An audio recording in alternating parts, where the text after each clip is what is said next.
Welcome to the new episode of A Day in Life. Today, wala tayo sa kotse. Andito tayo sa bahay.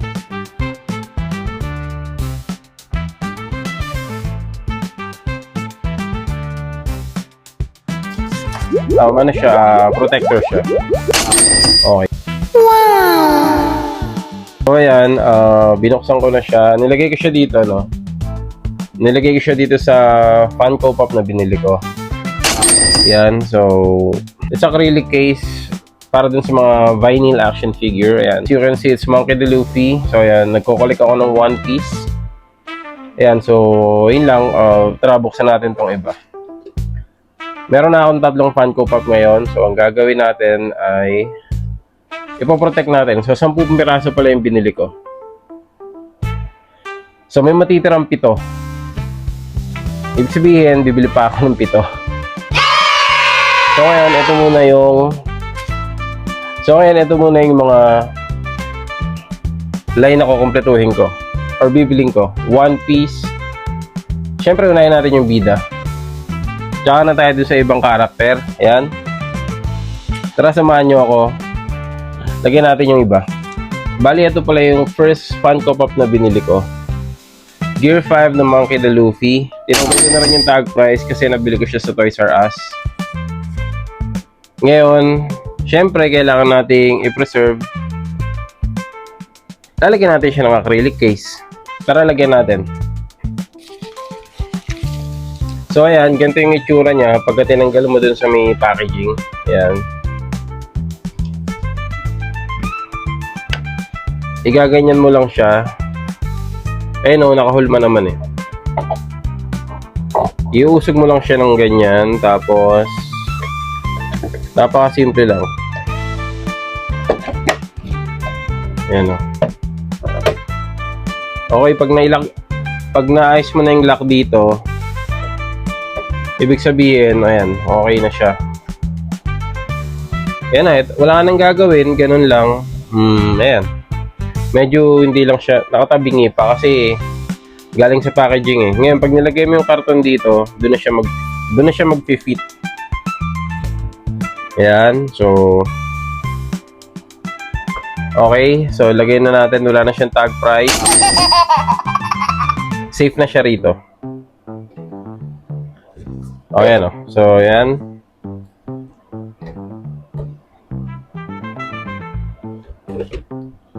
Boom! O, diba? O. Tapos, yan, igaganon mo lang siya. Ilalak mo lang.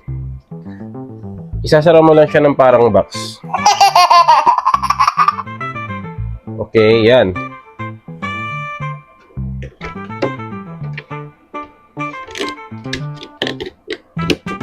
Okay, so yan.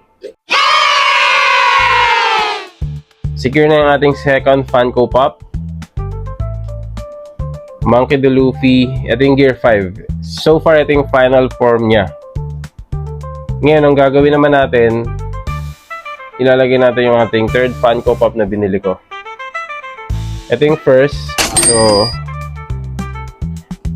ito yung recent na binili kong Funko Pop. Ayan.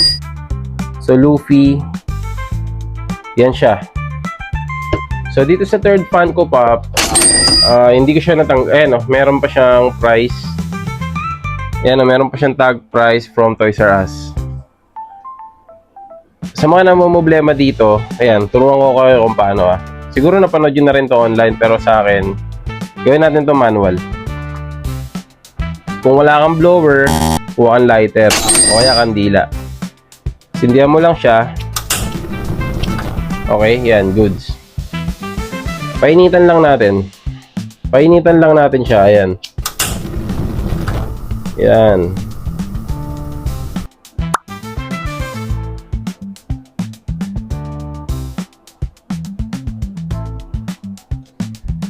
Yan, so pinainitan na natin siya.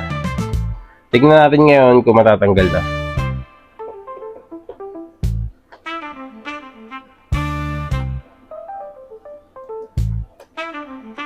Okay, yan.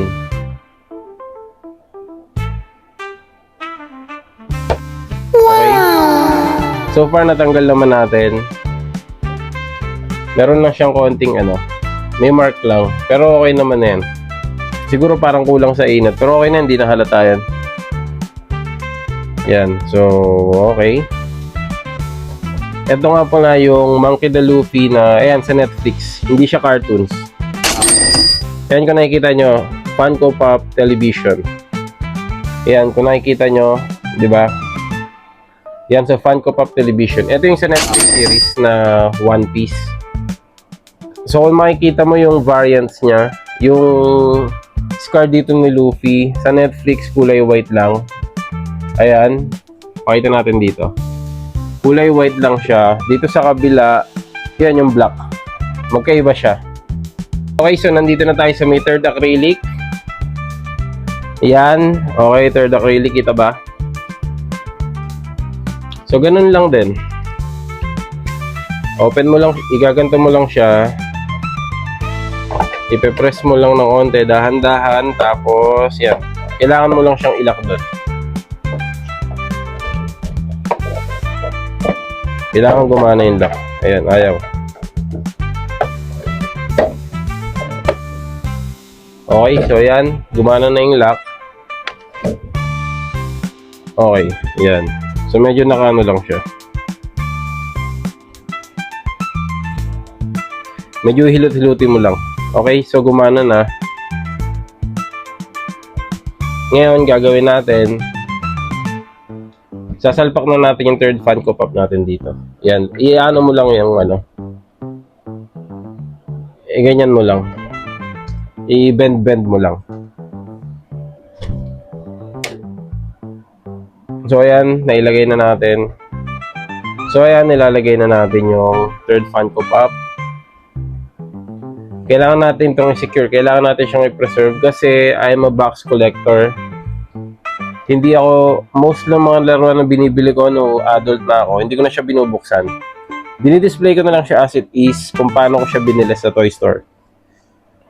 Ayan, so lagyan na natin.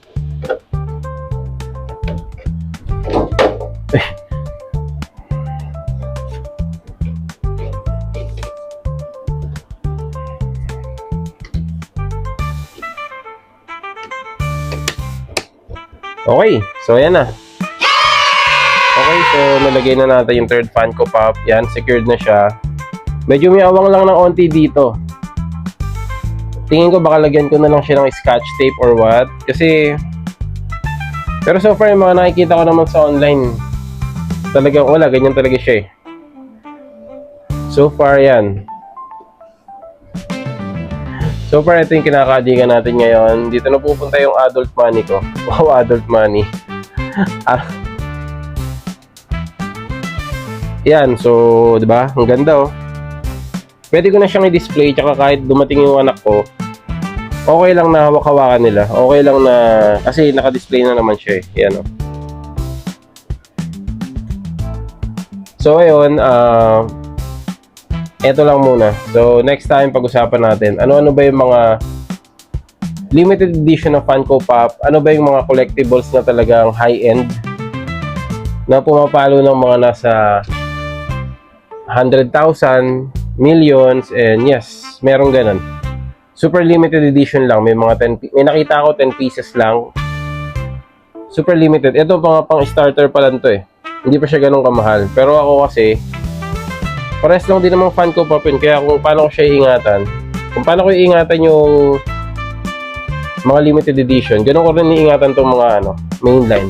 Ayan, parang mainline to eh. Parang sa Hot Wheels lang din. Okay guys, so far yun lang. Salamat sa panonood kung umabot ka rito. So next episode natin, pag-usapan natin yung mga limited Funko Pop. So yan, kung umabot ka rito, maraming salamat. This is Renz Basina. I'll catch you in the next one.